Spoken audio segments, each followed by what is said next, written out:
We're talking about Harvard University's landmark report this week that reveals how, in the 17th and 18th centuries, the school's donors, faculty, and staff enslaved more than 70 men, women, and children.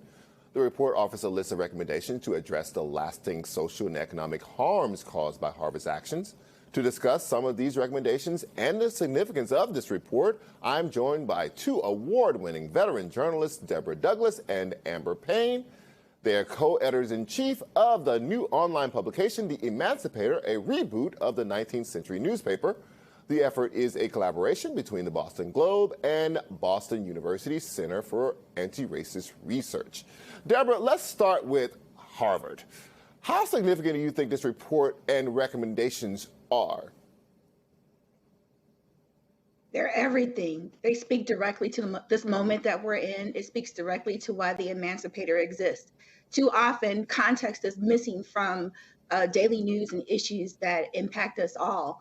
And so this report connects our lived reality today to the past. Harvard is not just this exclusive place where a select group of people go to learn and engage.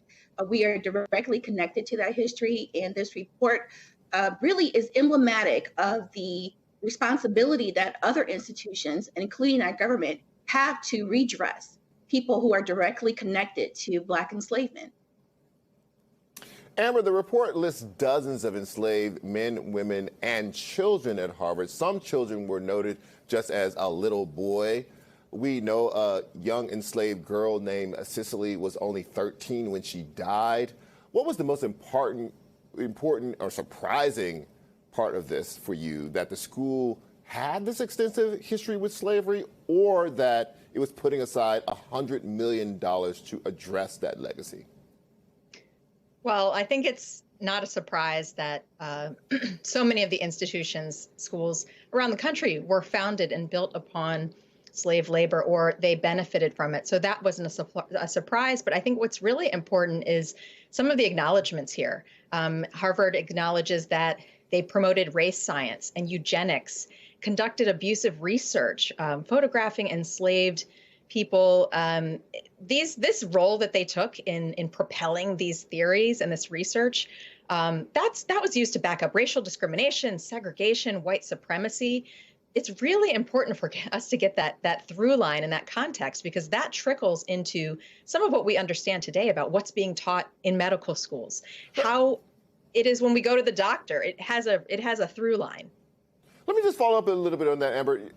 Were you surprised that it stopped at slavery? I mean, there's another discussion to be had. I mean, I guess we should be thankful for what we do have, but there's another discussion to be had about the demi-slavery that existed after the official slavery ended, right? There were a lot of people who benefited from the Jim Crow institutions, from convict leasing, and all of that was also very abusive and flowed to a lot of very powerful, important institutions. I assume Harvard is among them. I do not know that. But do you think that it should have been extended beyond enslavement proper?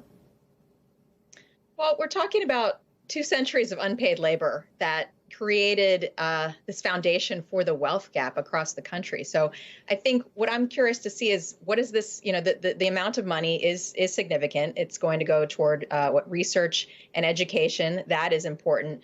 I think what we're not talking about is that word reparations, the R word, and how do you make something whole? How do you make something just after that wealth has been stolen from Black Americans? What do you do to move forward and repair that? I think that is an open question that other universities are grappling with. We've seen other schools. There are consortiums of other schools that are getting together to grapple with how to address slavery and whether to put together reparations funds. We've seen that at the Princeton Theological Seminary. We've seen Georgetown trying to discuss how to work with that.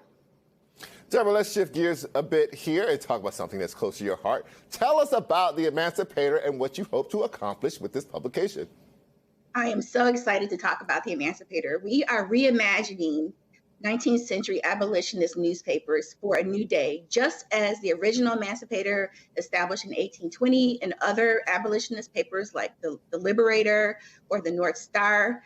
They called for an end to Black enslavement. We are calling for the end of racism. And that's a big ask, but we feel like through a deeply evidence-based, scholarly-driven, community-focused content commentary that we can better understand how our systems are built and better approach solutions for deconstructing systems that don't work and rebuilding them from the ground up.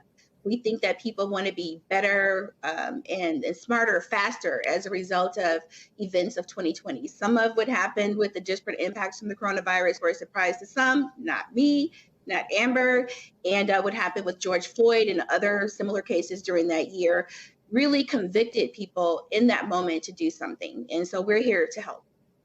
So Amber, Deborah has described a moonshot ambition you guys have to really eliminate racism, which is huge. Just on the logistical side, how do you break through? I mean, there have been a lot of efforts in this space, which is trying to deliver news through a kind of black gaze, a black prism.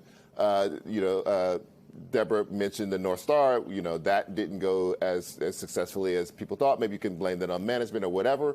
But there seems to be an environment out there where it's very hard to get something up and running that's new, even with the best of intentions. How do you plan to break through that? Well, I think you're raising something very real, that often there are intentions there, the people are there, they're ready to do the work, and we know that the audience is there. That's been something that all three of us have at times had to try to prove to news executives and to corporations and to businesses and advertisers. There is an audience for stories and journalism about racial equality. And, I think with The Emancipator, we view ourselves as a digital magazine where we have an editorial platform. We are creating social first content to meet people where they are on social.